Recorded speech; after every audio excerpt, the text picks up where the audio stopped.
Esses dias eu ouvi uma frase que provavelmente quase todo mundo já falou pra uma criança. Meu marido olhou pra nossa filha de 2 anos e disse: "Não pode bater, é feio." Na mesma hora, uma pergunta surgiu na minha cabeça: será que o problema de bater é ser feio?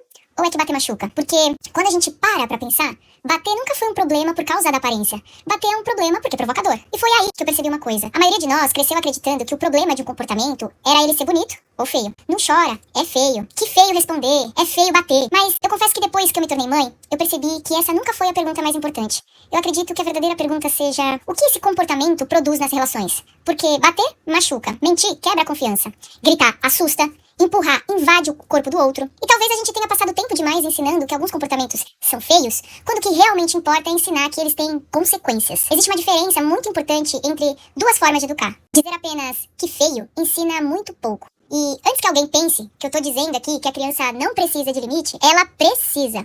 O limite continua existindo. O que muda é aquilo que ela aprende enquanto encontra um limite. Porque quando uma criança de 2 ou 3 anos bate, ela não tá refletindo sobre, isso é certo, isso é errado. Ela não tá preocupada com a reputação dela. Na maioria das vezes, ela foi tomada por uma emoção grande demais para as habilidades que ela possui hoje. Então, uma frustração, uma raiva, um impulso, é uma tentativa dela, ainda imatura, de comunicar aquilo que ela tá sentindo. Quando eu digo apenas que feio, ela pode até interromper o comportamento dela naquele momento. Mas interromper não é o mesmo que compreender. Ela para, mas nem sempre entende por que aquilo precisa mudar. Agora, imagine comigo a mesma cena. A criança bate e o adulto segura a mão dela, impede a agressão e diz assim: "Eu não vou deixar você bater, porque bater machuca." Percebe a diferença? O limite, ele continua existindo, mas o aprendizado, ele muda completamente. O foco deixa de ser um julgamento sobre quem a criança é e passa a ser uma consequência daquilo que ela fez. Aos poucos, a tendência é ela começar a entender que o problema não é parecer uma criança feia. O problema é que aquela atitude causa dor em outra pessoa. E junto com esse limite, um outro aprendizado também acontece. Ela vai construindo, pouco a pouco, uma habilidade que ainda está em desenvolvimento, que é